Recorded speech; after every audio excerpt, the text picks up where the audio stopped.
Welcome to the Becks, a podcast that explores multimedia horror with hosts Becky and Sydney. Join us as we talk about movies, books, video games, music, and much, much more.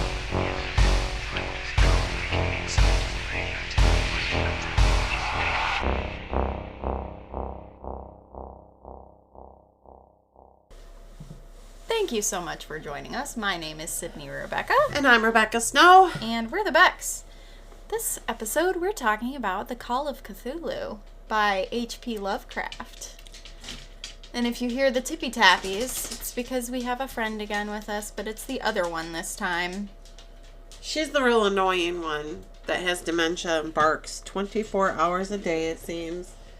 But she's old, so you gotta love her. Something like that. Anyway. So, have you ever read anything by H.P. Lovecraft before this? Yeah, didn't we do something H.P. Lovecraft previously? I thought we did. We talked about short stories by H.P. Lovecraft, didn't we not? Mm-mm. You did. So we did talk about H.P. Lovecraft. We did. Okay, we mentioned him in Bird Box. Was that where we met? I thought we talked about him like a lot more in depth than that. Alright, I'm gonna pull up our library here. Probably not. I don't know. I know we talked about how fucked up he was. I could totally be wrong too, though. And maybe we talked about it privately. Oh god, I don't know. We have so many episodes. I know. We have to like put a log so we can just flip it open and look at it and not have to flip through Spotify to see which ones we have. Yeah. I thought about that the other night. I'm like, have we done this? I don't know. We might have talked about it in Annihilation a little bit. Yeah, we did. That's probably where we talked about it. Yeah, because I don't... So probably no. I probably haven't read anything. I have not read anything by H.P. Lovecraft that I can think of offhand. We did Edgar Allan Poe. Oh, Color Out of Space. Oh, that was it. Yeah. That is it. Okay. Yeah, okay, because that is an H.P. Lovecraft. I knew there was something that was H.P. Lovecraft. I knew it. I can't believe I forgot that, because that's like one of your favorite episodes. Yeah, I fucking love that. Okay. So, yeah, it's... The thing about Color Out of Space is it's very insular in the situation. So it's like, it's one town, it's one family, you know. Yeah. Whereas this story talks about a vast variety of people from coast to coast, and more of his racist douchebaggery comes through. Yeah. There were some things I read, dude, where I was just like, wow.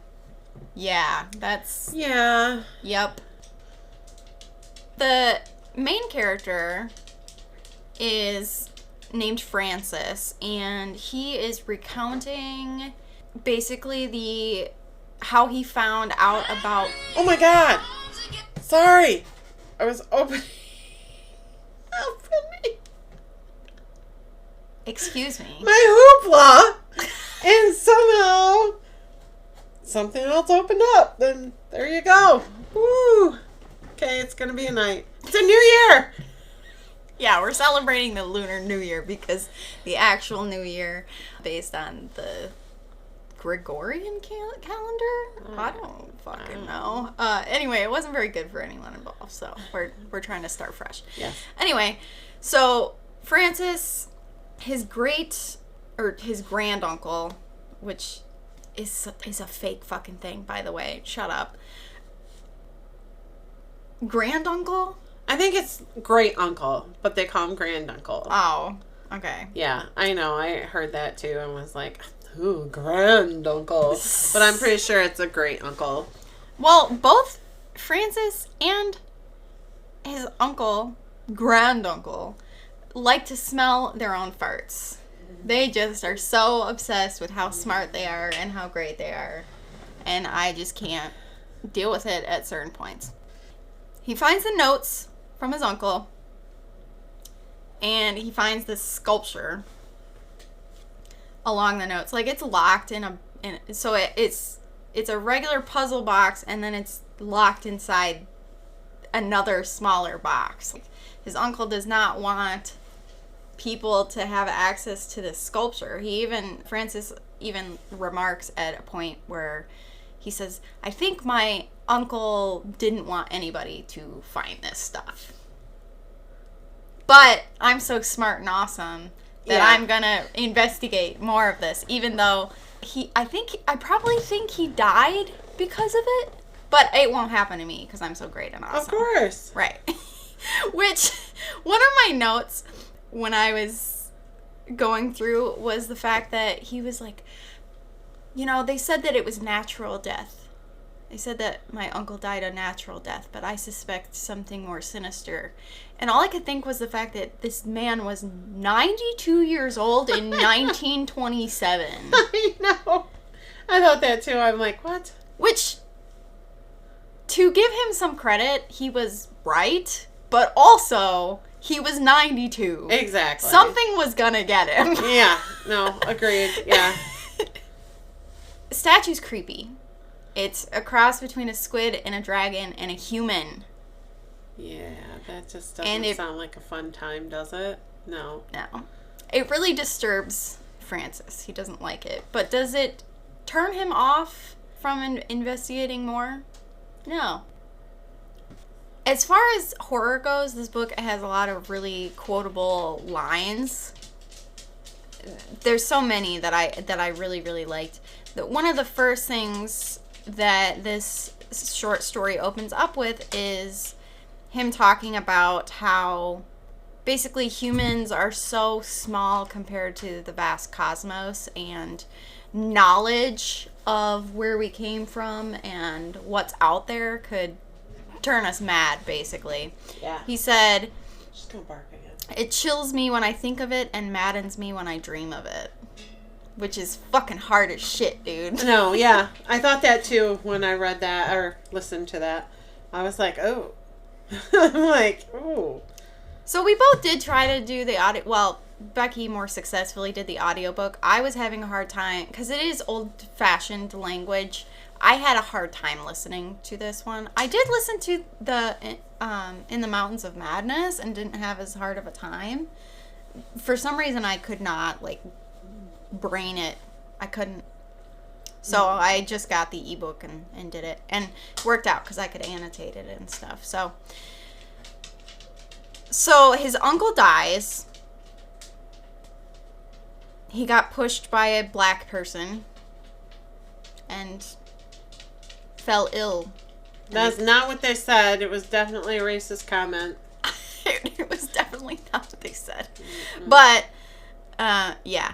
So, he gets all of his stuff when his uncle dies, obviously, and that's when he gets the box and the notes and everything like that. And so he decides to kind of investigate the sculptor. Yeah, he thought the sculptor pulled one over on his old uncle. So it's so funny because he goes from, my uncle was the greatest, most smart man alive, to being like, hey, he was probably losing it in his old age. Yeah. And, yeah. Yeah. It's like, dude, pick a lane. He talks about how the sculptor came to his uncle because he wanted his uncle to, I guess, judge the sculpture based on archaeology. And that was really insulting to his uncle because it was obviously something the sculptor had just made. And the sculptor's like, no, man, it came to me in a dream. Yep. And he says something cool about dreams. He said, dreams are older than brooding Tyre or the contemplative Sphinx or garden-girdled Babylon. It's a mouthful. That is a huge mouthful. But I just thought it was cool to kind of put forth the idea that dreams are timeless. And, sure. And it definitely has so much to do with the cult of Cthulhu. And we'll touch on that a little bit more. Dreams are super important to it. But, along with the audience, as a reader, it's like, okay, that's interesting. Francis was like, okay, that's interesting. The uncle was like, okay, I'll hear you out. Yeah. And he was mad because the sculptor didn't know more about the cult. He's like, I want to join the cult. What the hell? But the sculptor's like, I don't know, man. I don't know anything. He talks about how there was an earthquake, and the sculptor was, this is when he had his great big terrible dream about huge monoliths and green oozing pillars and hieroglyphics and a voice that was not a voice. A chaotic sensation which only fancy could transmute into sound. So it's all like this stuff that doesn't make sense to the brain but somehow still translates, which is so interesting to me. It kind of... What I think is great about a lot of what H.P. Lovecraft does is he doesn't answer every question. In fact, he leaves things purposely vague at times, which you could be like, oh, well, that's just weak writing. But part of an author's job is to kind of give you something and have your imagination fill in the gaps, especially in horror. Because anything you can imagine is going to be scarier than anything that an author could potentially just type out. You're going to imagine the most scary thing. So he couldn't tell him anything more about the cult. But the uncle was like, well, you just have to promise me that anytime you have a weird, freaky dream like this, you have to tell me. So every night for months, the artist would visit his uncle and tell him about his dream. And at this point, they were pretty consistent. It was talking about Cthulhu, and how did he say really? How did he say that? I just listened to that this morning too on the way to work. Here, I should be able to find it because I was starting to listen to it again. So, because I keep reading it as Riley. Like, I cannot... I know that's the way, but... I cannot not read it as Riley, and I know that's not how it's pronounced at all. Hoopless. So let's go back to my audiobook. The two sounds most frequently repeated are those rendered by the letters Cthulhu and Rhea. Rhea, interesting. Yeah. Okay, I was totally off. I knew. I was like, what is it? Because like I said, I just finished listening to that on the way to work again this morning. Because I was like, I'm going to listen to it again and try to get more into it. And I got right there pretty close. Nice. Yeah, you nailed it.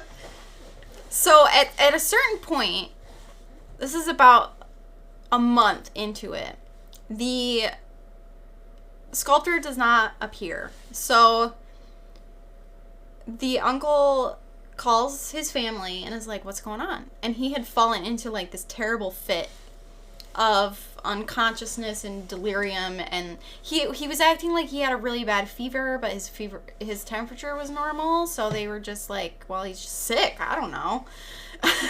He's crazy. So at that point, he was kind of repeating that he kept saying that there was something huge that was lumbering around, and that he couldn't ever directly describe it, like he never actually looked at it fully, but it was enough to scare him so bad that he just had to stay vague about it. And so the uncle was like, oh, whatever he saw is what he sculpted. Mm-hmm.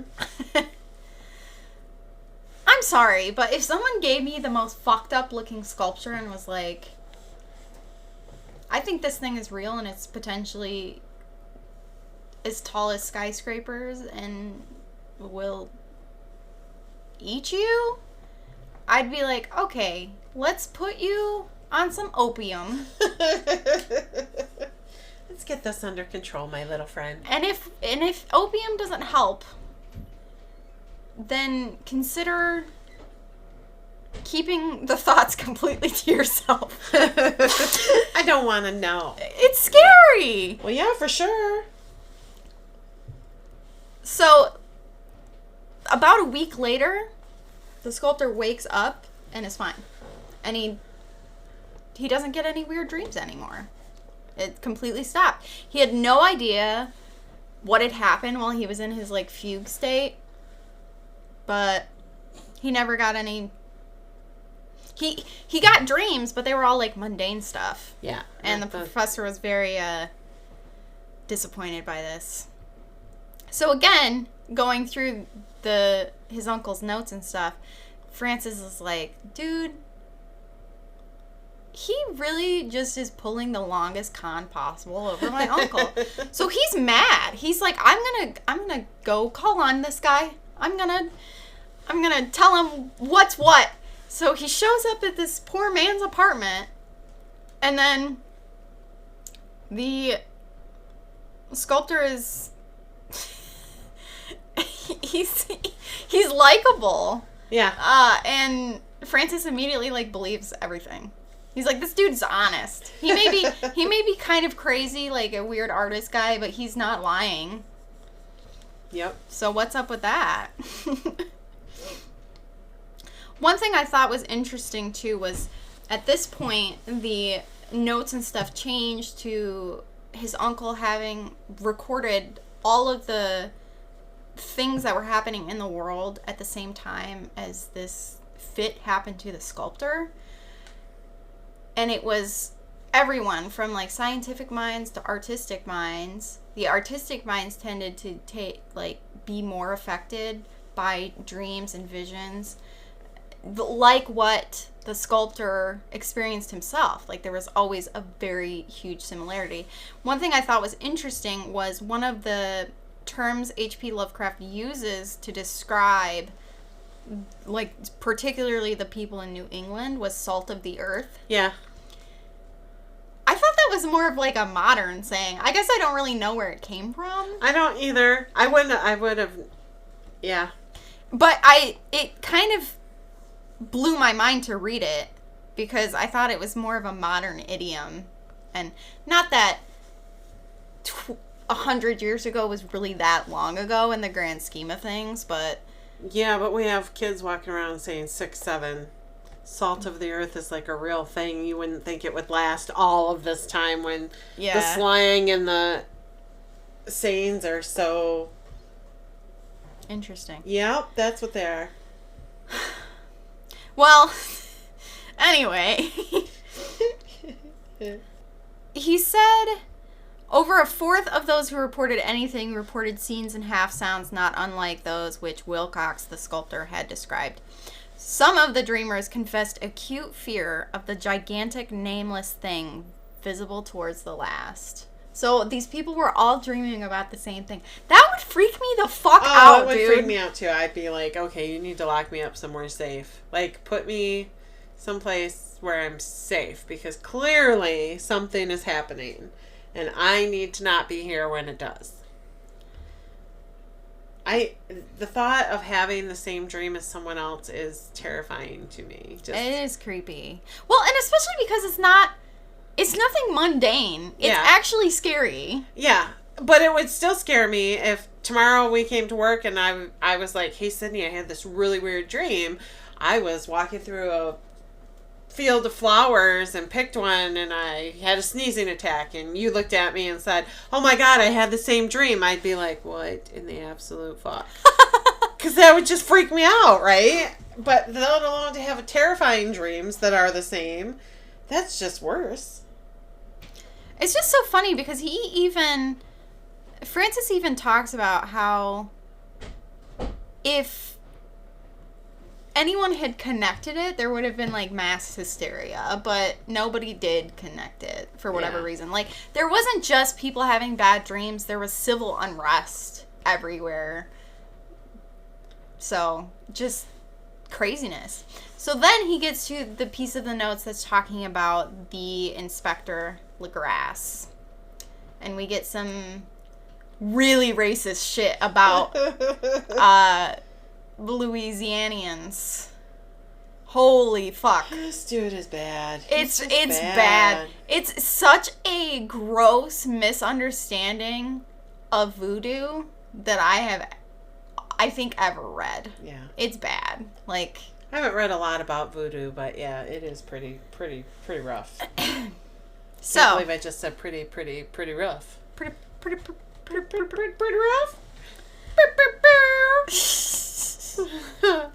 Okay, so this is interesting for a couple of reasons. The first being, Inspector Legras found a little statue that was almost identical to the sculptor's work from almost 20 years previous and across the country.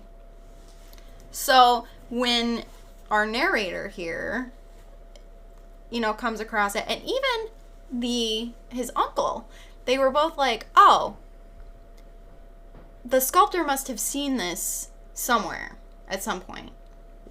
Or something like it, because there's no way he could just create this out of nothing. It's pretty singular in how fucked up and weird it is. The other thing too was that it was made of a weird material. Something that isn't found on Earth at all. Nothing like rocks that exist on Earth. So that's another little clue into what's going on. The inspector had to investigate this cult that was causing a lot of issues. People were going missing, and they could hear drum beats and shrieking and screaming and stuff in the night. Very spooky. So and this was what was crazy, was they immediately, I realized that people were going missing, but they just gathered up 20 fucking police officers and went into the bayou. Yeah. But, yeah. And you're just walking through the bayou. There's no, four-wheelers to take you through stuff. They were able to drive through some of it, but they had to walk the rest of the way. Also, I had to laugh at one of the descriptions of the statue that he found. He describes it as squatting evilly. I saw that. I was like, dude. I was like, I want to know how one squats evilly. It just made me laugh when I read it. I believe it. I believe the words. Okay, squatting evilly. I would refer back to a terrifying movie where someone's possessed or something, they're on the ground. Like Linda Blair? Yeah. Squatting evilly. That's what I'm seeing. I was thinking more like Gargoyle, but that makes sense too. Gargoyles, but yeah. Yeah, gargoyles. I can see the squatting, but gargoyles don't scare me. Yeah, they don't scare me either. They're cool. They're meant to protect. Protect me, gargoyles. I need some. Put them right outside my bedroom door. Yeah. So, the one thing that was different about this statue from the artist's sculpture was that there were words or letters or symbols of some kind inscribed in the bottom, and the inspector couldn't find anybody in linguistics that could find a root language or anything, which is very weird. Okay, super weird. All languages that exist today have root languages that we can trace them back to, and this language had nothing. They had nothing. And so I have this quote here from it. They, like the subject and material, belong to something horribly remote and distinct from mankind as we know it, something frightfully suggestive of old and unhallowed cycles of life, in which our world and our conceptions have no part. No, I don't like that. I don't like it. So, yeah, everyone was like, I have no idea what this is. And there was one particular man, though, that said he had been to Greenland and Iceland. Okay, this was another terrible, racist, awful thing about the native population of Iceland and Greenland. They used the old slur, first of all, which I know was like at the time, and for even when I was a kid, we still called them the E word, which we know is not, it is actually not good. But the way, the degenerate. I know. I was like, God, dude. The cult that this anthropologist found was a cult, and they were Satan-y and bad. Apparently. I mean, according to what he said. This is the thing. Apparently. Is like, okay, we're looking at it from the way that H.P. Lovecraft was trying to tell the story. Obviously, these people in the cult, anywhere, oh boy, were not good people. They were doing human sacrifice and stuff, right? Mm-hmm. But from a person who's like, H.P. Lovecraft was super racist and a piece of shit. Every time I read something that he said, he was just like, the degenerate or the mongrel or, you know, whatever. I was like, yeah, but were they not just, I mean, are you sure they weren't minding their own business? Yeah. No, and you didn't come up all in their business trying to colonize them or whatever? Like, I just had a very healthy dose of skepticism coming from the fact that the white people colonized the whole world. That's basically what I'm getting to.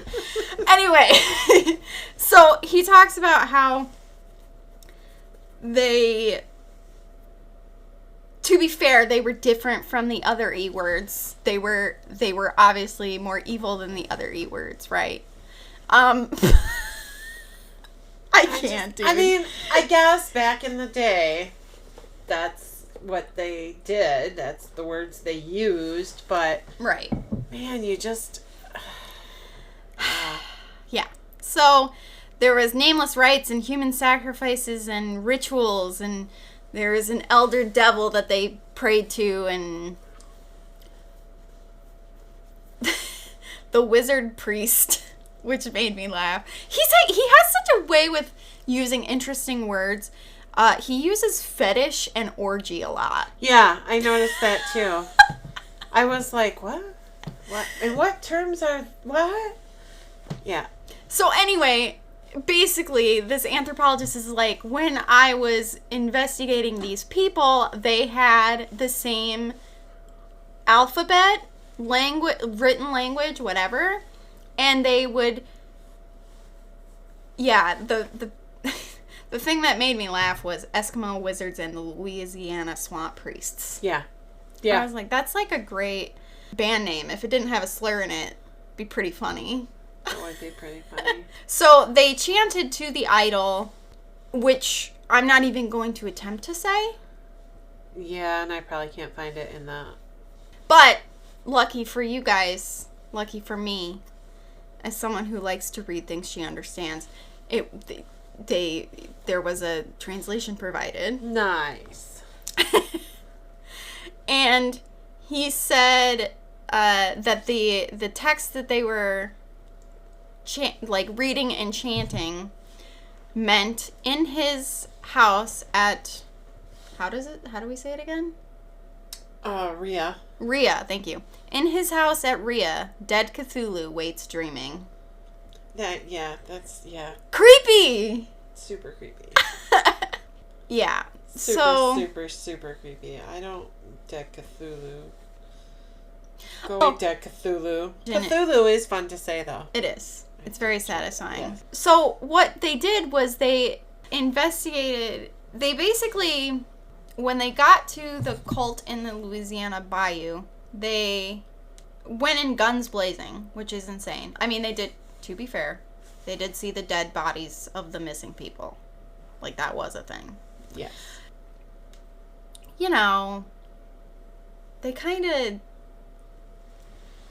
What, isn't there a freedom of religion? Well, I guess. I mean, there is, but maybe not back then. Well, also, they were killing people. Yeah, they were killing people. I mean, that kind of... But don't all religions... Oh! Oh! Becky just said something controversial. Hot tea being served tonight. One thing I love is when any kind of thing I'm reading makes nature haunted. Not haunted in the traditional sense, like ghosts and stuff like that, but just making nature malicious. And one of the things that they say when they were describing the way out to where the cult was that there was silence through the terrible cypress woods where day never came. So it's just dark there all the time. Then when they got to the area where there were people, he called them squatters in the book. It was basically a group of people who, they were the ones who were going missing, and they were the ones that reported. They would not accompany the police or the inspectors or anything into where the cult was in the woods. They refused point blank to advance another inch towards the scene of unholy worship. Smart, right? So then, this is one of the times where I was like, this is just steeped in racism. He said, the region they now entered by the police was one of traditionally evil repute, substantially unknown and untraversed by white men. Nice. Oh, man.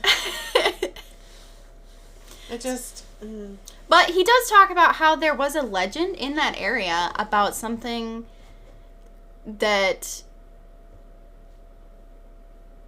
was related to potentially what the cultists were worshiping. Yeah. And its eyes glowed and, stuff like that.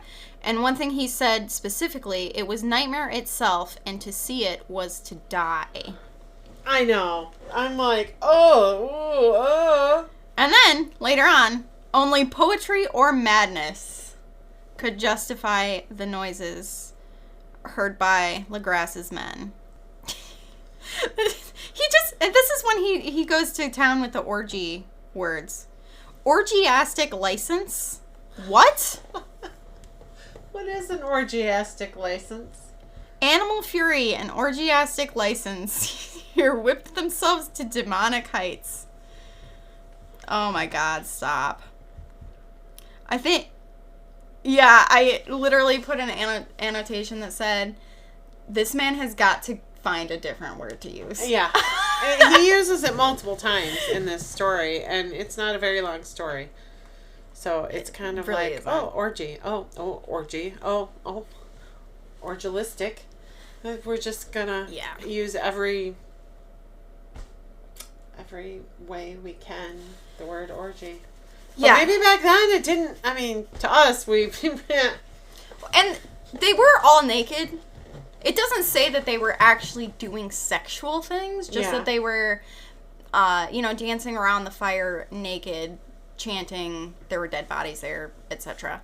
So they rush in, guns blazing, they kill like 3 of them. The rest of them they arrest and take, and they question them all separately while they make them get dressed, which I thought was a funny detail. But anyway, again, we have some very gross, disgusting descriptions about non-white people. I don't even want to say it like that. Gross descriptions about people, first of all, period. But just,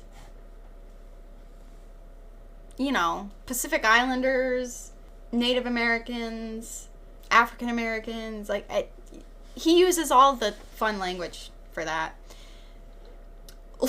Very low, mixed-blooded, mentally aberrant. Bruh. Stop.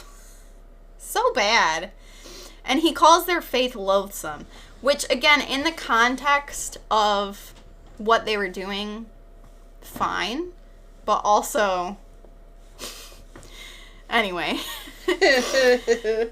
So at this point, they're actually learning a little bit more about the cult. And they reference specifically the great old ones who came from the stars and now live under the sea. Aliens. Frickin' aliens. Specifically, aliens that aren't out in space, but are under the sea. And if you don't know, things in the sea are terrifying. Deep sea things, no. Have you seen things that come from down at the bottom of the ocean? Aliens. Yeah. I mean, just think about... The ocean is scary. Just think about octopus. They're scary. But they're so cute and smart. They're awesome, but evolutionarily, they don't have a good reason for existing in our ocean. Yeah. I mean, we could do it. Who doesn't? Giant squid, those things are not... No. Giant squid are the reason why I'm sitting here across from you and not a marine biologist. That's all it took, was one fucking documentary. And Sydney was like, you know what? I'm fine not ever investigating the ocean. I don't want to know what's there, actually. Thank you. And this kind of just proves my point.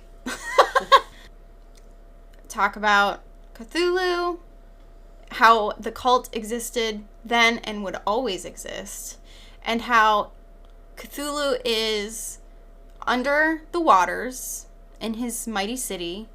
Someday he would call when the stars were ready. What does that mean?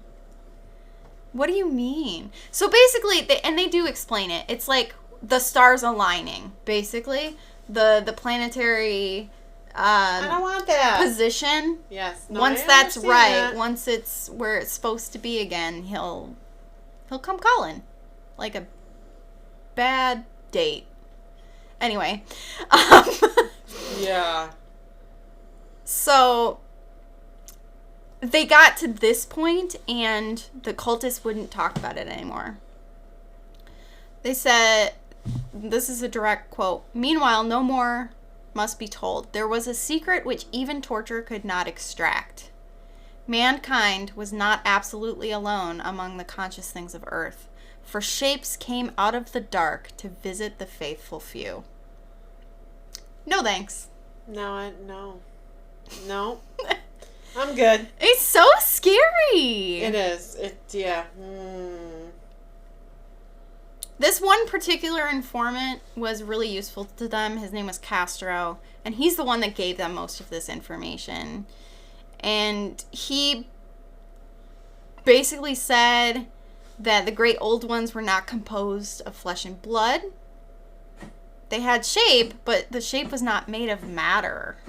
When the stars were right, they would plunge from world to world through the sky. But when the stars were wrong, they could not live. And although they no longer lived, they would never really die. Weird. They talk about this multiple times, about how they're not flesh and blood, they're not made of matter. And then when the sculptor was describing the cities that he was dreaming about, he talked about how the geometry of everything wasn't right, and how you looked at something and it seemed like it was concave, but the next it would be convex, and all this weird shit. Just basically making your brain completely unreliable to what you're seeing. None of it made sense in any way. So, he does mention the Necronomicon in this. Nope. Which is the Book of the Dead and other things. But he talks... Castro specifically talked about how there was this group in China who were part of the cult, and they discussed an excerpt of the Necronomicon at length. And it was, "That is not dead which can eternal lie, and with strange eons even death may die." Like, there's just this little creepy... nuances throughout the whole thing. Yeah. I agree. 100%. If you can move past the racist shit, which I don't blame you if you can't, and it's not that we did move past it. Like, not... No, I think it's just you have to when you go into reading something this old from someone that was not politically correct, if that was even a thing back then. Well, worse than that, he was just a piece of racist shit. He was. But was he really considered racist back then, or did they just think he was normal? Actually. Really? No, yeah, Okay. because I think he would say and do shit, and some of the people that knew him, I won't call them friends because I'm not sure exactly, but they were like, dude, seriously? For example, I don't know if you know this, but he had a cat named the N-word. And people... No, I didn't know that. Yeah. Okay, yeah, so he was just... And people were like, racist. Hey, man. No. Consider not doing that. Okay, so we go back to, if you go into it knowing full well that this author is a racist, then you can read around it if you choose to. Yes. Maybe not be able to. We certainly don't approve. But the story, the just pure imagination. The lore of it is really interesting. Yeah, it's really super cool. But, yeah, you just have to know going in that, yeah. Yeah. I don't even know, yep. So, at this point, good old Francis, our narrator, he's like, okay, I talked to the sculptor. I'm going to try to find LaGrasse, and I'm going to talk to him. So he went to New Orleans. He tried to go talk to Castro, but he was dead. So he says, I felt sure that I was on the track of a very real, very secret, and very ancient religion whose discovery would make me an anthropologist of note. It's all about me. Literally. My annotation that I did was, this guy is full of himself and also a racist douche. Huh. Just like the author. So then he mentions again that his uncle's death wasn't natural, and probably it was the cult members, there was like a secret method or a poison needle or something cryptic and secretive and crazy that these mad culty cults did that got his uncle, who was 92. Got his uncle that was 92. Yes. So, but he's like, no, my uncle died because he knew too much. And yeah, I might also die like he did because I know too much, but oh well, I'll be famous. Yeah. But also he talks about in the beginning how he's like, I will never let anyone else connect these links for this story to become public because I will not be part of I will not be a link added to, yeah. Yeah, but then a few chapters later, or a few stanzas later, whatever, he's like, but this would make me so famous. Uh-huh. Dude, you can't become famous for something unless you publish this shit. And that makes you a link, buddy. For sure. So at this point, we get to the third and final chapter, which is The Madness from the Sea. And I was excited about this one. I was like, all right, the sea is scary to me. Space is scary. Aliens are scary. Cthulhu's scary. Cthulhu is scary. It's so all scary. I was ready. And so there was this crazy storm that happened that made these two boats meet, and a lot of stuff happens. So there was only one survivor, and he was rescued by the Australian or like the New Zealand Coast Guard, essentially. And it wasn't his original ship. It was a stolen ship, requisitioned, whatever. Mm-hmm. There's this newspaper article that is directly put into the short story, kind of about what had happened. It was the newspaper kind of describes it as a strange tale of piracy, which again this pissed me off. Okay, I was mad about this whole story. So there's this bad storm. They get knocked off course. Okay, they come across this other ship called the Alert, and it was, full of native people, shall we say. And obviously these white people on the other ship were like, oh, these look like trouble. These people look like trouble.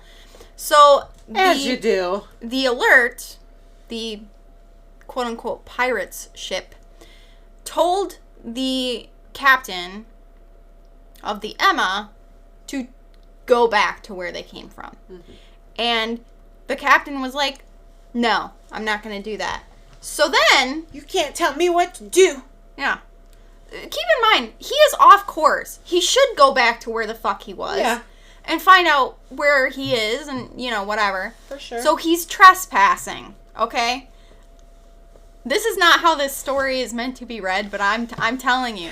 This is Sydney's annotated version, okay?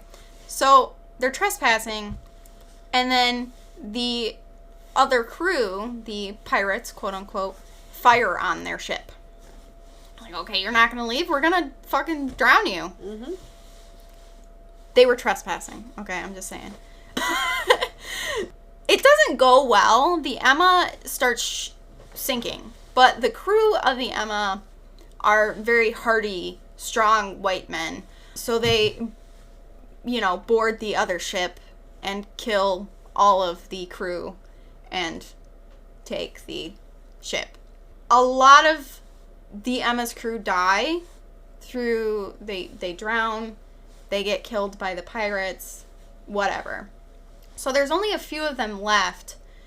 They're like, well, why don't they want us to keep going in this direction? There must be something interesting there. I'm like, dude, are you serious? So they decide Of course, everybody has an ulterior motive. It's not just because get the fuck off my property. This is not where you're supposed to be or whatever, ocean. You're not supposed to be here. There must be something. Well, and there was. Well, yeah, but still. It wasn't anything they wanted. I'll tell you that much. Yeah. The second mate, who's this surviving man of the Emma that the Australian Coast Guard rescues later on, is like, well, let's go. They want to see, quote, if any reason for their ordering back had existed. And I said, sounds like this was a good old case of fuck around, find out. Oh, dear Lord. Because they do. Okay, so they sail. For sure. They sail on and they find this weird island, which, keep in mind, the ocean has been charted for a while. Where they find this island, it shouldn't exist. And it looks weird. Mm-hmm. So in the newspaper article, the dude won't talk about what happened, just that the rest of his crew basically died on the island, and his other shipmate that they found dead on the ship with him went mad and died before he was rescued. Good old fucking...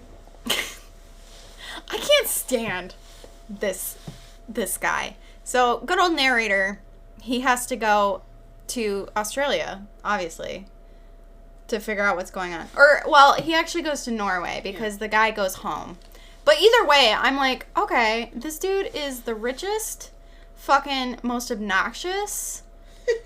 Like, he's just able to drop his whole fucking life to go to Norway and just fuck around. I was mad. She's jealous. I am jealous, god damn it. That's why we need to get this podcast up and just going crazy so then we can just do that. Yeah. So he gets to Oslo and finds out that the lone survivor is dead. He didn't survive long. Once he got home, his wife said basically, you know, what happened to him, like, he was never the same. But he died of heart trouble and a weakened constitution from, like, the whole experience, which isn't an unfair suggestion considering what all he saw and what he went through. Yeah. Again, the story tells us, oh yeah, he was probably killed by a nerve agent or whatever. Mm-hmm. Like, luckily for our narrator, he left behind a manuscript written in English so it wouldn't disturb his wife because his wife couldn't read in English. Now me, when I read that, I'm like, I'm petty. As his wife, I would have learned English out of spite to find out what he was trying to keep secret from me. Which, granted, is a bad idea in the context of the story. However, I would do it. You know what I'm saying? Yeah, me too. He says, persuading the widow that my connection with her husband's technical matters was sufficient to entitle me to his manuscript, I bore the document away and began to read it on the London boat. He is a lying liar who lies. He's a lying liar who lies. So he said basically that it was very simple and rambling. Our man was not a good writer, apparently. No one's as good as our narrator, you know? Of course not. Why would anybody be as good as him? He said Johansson, the lone survivor and then the no survivor, thank God, did not know quite all, even though he saw the city and the thing. But I shall never sleep calmly again when I think of the horrors that lurk ceaselessly behind life, in time and in space, and of those unhallowed blasphemies from elder stars which dream beneath the sea. It's just another haunting, weird little, yep. It makes me so mad that H.P. Lovecraft was such a fucking garbage piece of shit because... But such a beautiful writer. Dude, he could write some shit, man. Yeah. He could really write it. God. So then he talks about, obviously in this manuscript that he steals,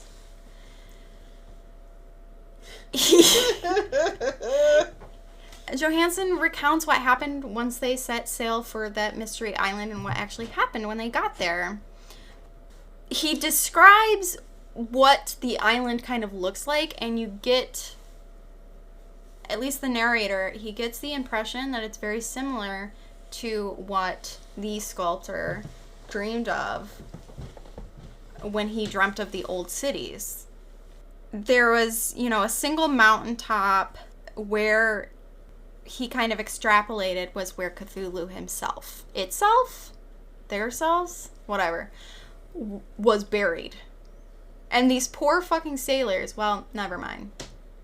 They weren't. They fucked around and they found out. It was the consequences of their goddamn fucking actions, okay? So they went on to this creepy fuck-ass island where shit was bad and geometry didn't make sense. And they found this big fucking door, and they're like, let's open it. Yeah. Why do people do that? There's this mystery giant thing. Probably shouldn't open it. Looks like it's not meant to be opened, but we're gonna do it. Yeah. We're gonna do it. We're gonna be famous anthropologists, you know? Uh-huh. So, yeah, okay, so this is a direct quote again. I mentioned his talk about ankles. Not ankles. I mention his talk about angles because it suggests something Wilcox, the sculptor, had told me of his awful dreams. He said that the geometry of the dream place he saw was abnormal, non-Euclidean, and loathsomely redolent of spheres and dimensions apart from ours. Now, an unlettered seaman felt the same thing whilst gazing at the terrible reality. So it was exactly like the sculptor's dreams. Yeah.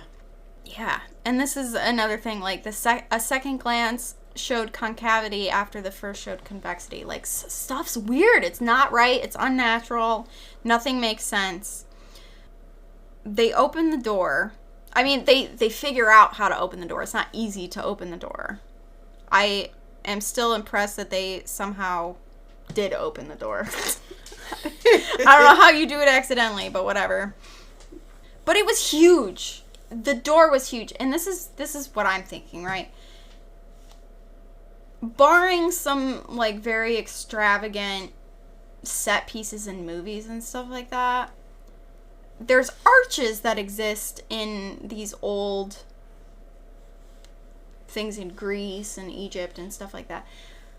But they're not described as doors, right? They're archways. There was a movie like that where there was a giant door and they opened it and there was a big monster behind it.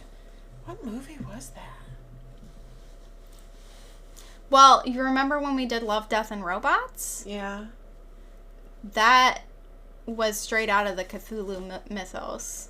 Yes. The one particular one. There was a movie I watched with Roger where there was a big door and, like, they were warning them that they shouldn't open it, and this guy was like, no, I need to... Well, let's Google it. Let's Google a movie with big door. There's a silent film, The Call of Cthulhu. Did you know that? 2005 silent film produced by H.P. Lovecraft Historical Society? AI said...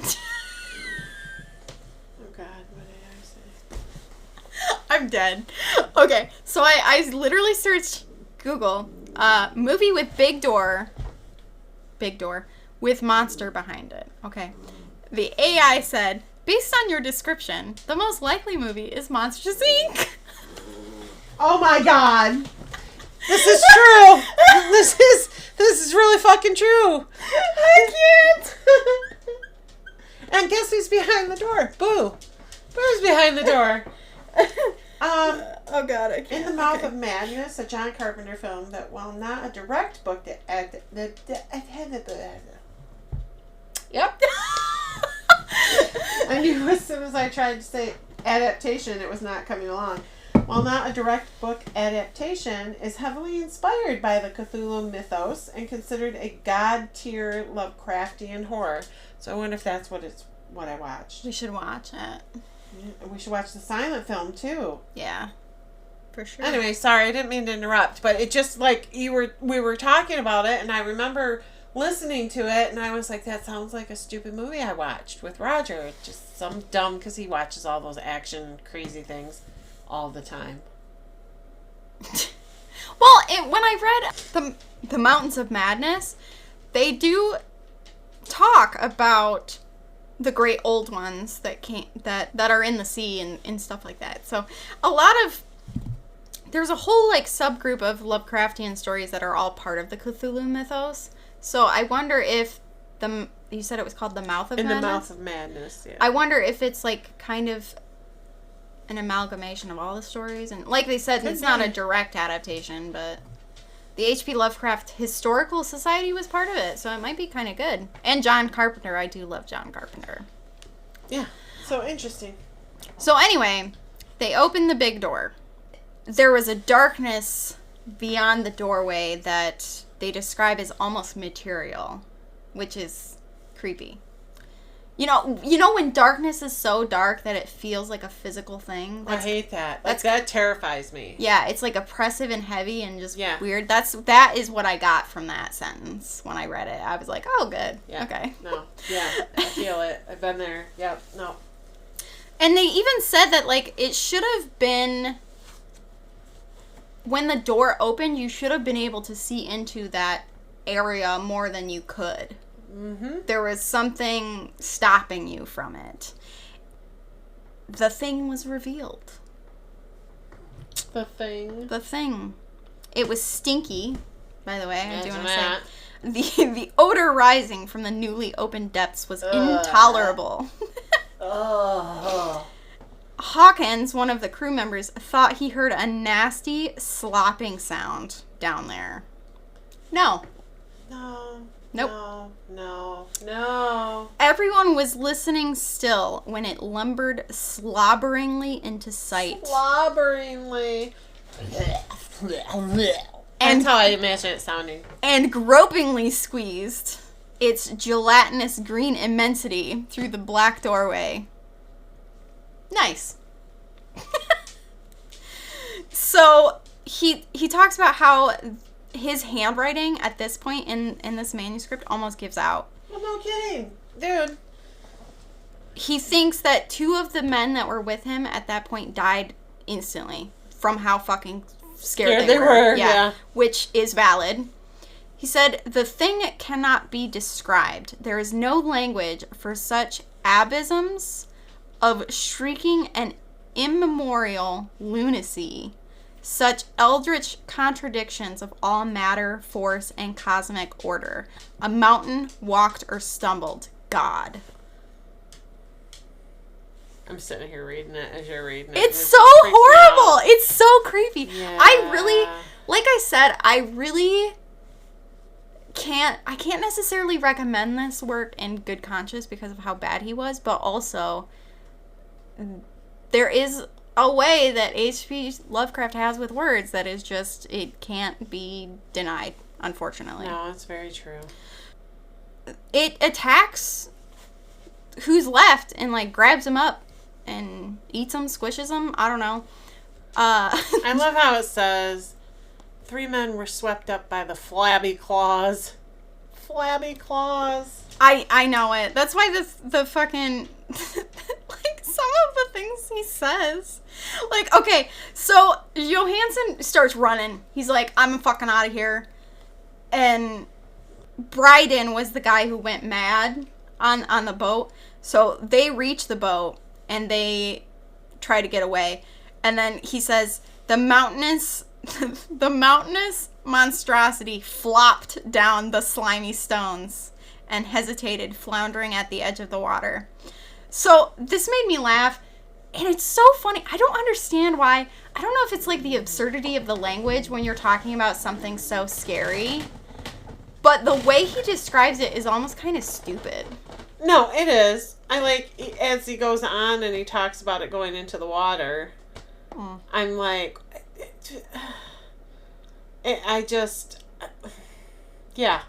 But yet, it gives so much, I mean, like, you can see it in your mind's eye, you know? Yeah. Because he describes it so, because when he says, I love how it's, you know, the thing from the stars and slavered and gibbered like Polypheme, cursing the fleeing ship of Odysseus. Then, bolder than the storied Cyclops, great Cthulhu slid greasily into the water and began to pursue with vast wave-racing strokes of cosmic potency. Yeah. I mean, this is when Bryden went mad and was just laughing for the rest of the trip. Yeah. Well, yeah. I mean, if you see something like that, I don't know.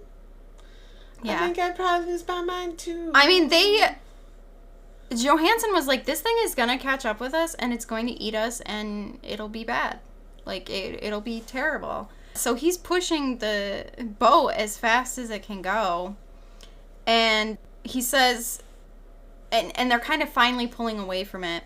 And then there was only a venomous seething astern, where God in heaven, the scattered plasticity of that nameless sky spawn, was nebulously recombining in its hateful original form. So that's implying that Cthulhu has this form on Earth, but it's actually something entirely different in its own world? Yeah. Yuck, yuck, yuck, yuck, yuck. That's my vote. Yuck. So, and that's it. That's it. Yeah. Well, I mean, Johansson stares at the idol that the pirate crew, they had an idol that they worshipped inside their ship that was like the other sculptures previously mentioned in this story.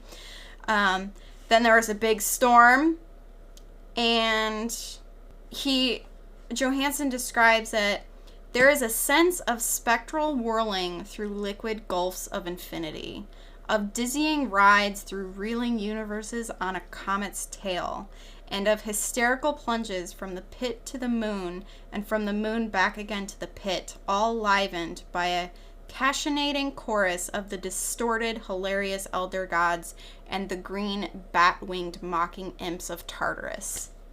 What the fuck? Exactly.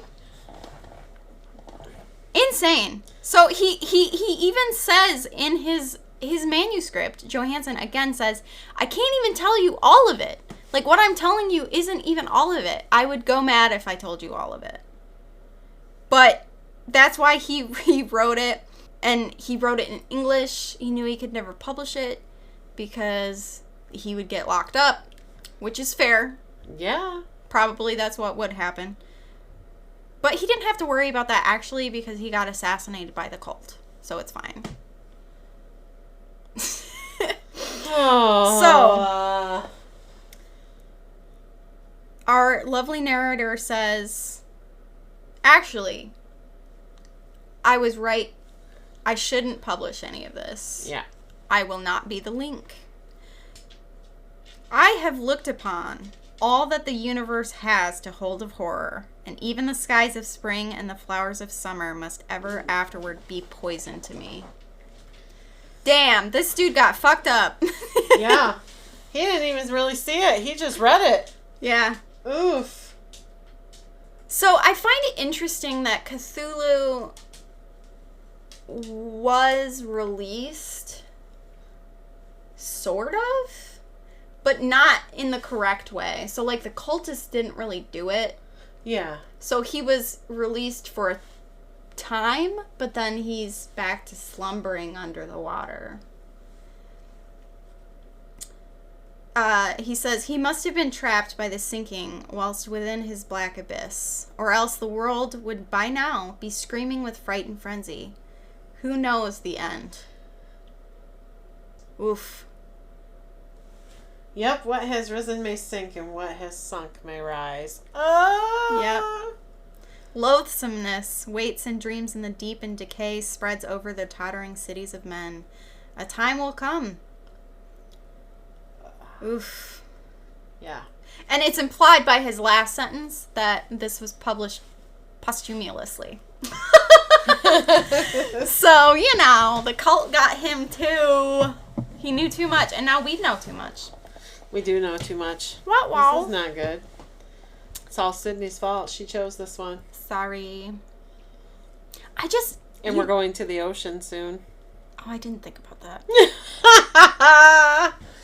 Listen, it's... Just saying. The impressions I got from this is that he likes it cold and dark and slimy.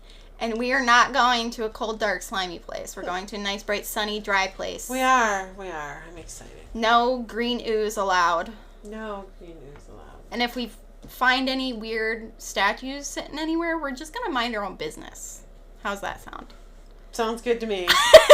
No statues are coming anywhere near this girl. We're not going to be like, I could become an anthropologist and be really famous if I just try to investigate this cult.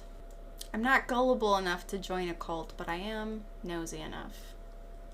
No, just kidding. I won't join a cult. It'll be fine. Especially not the Cult of Cthulhu. Not interested. No, that's not, no. Because to be fair, they do talk about a little bit about what the world will be like again when the great old ones rule. Yeah. And it's not good. No. They imply that you're going to be happy, but you're also suffering the whole time. So... What does that sound like? Earth. I'm just saying. On that happy note. So I'd love to know everyone's thoughts. If you've read Lovecraft, how you feel about it.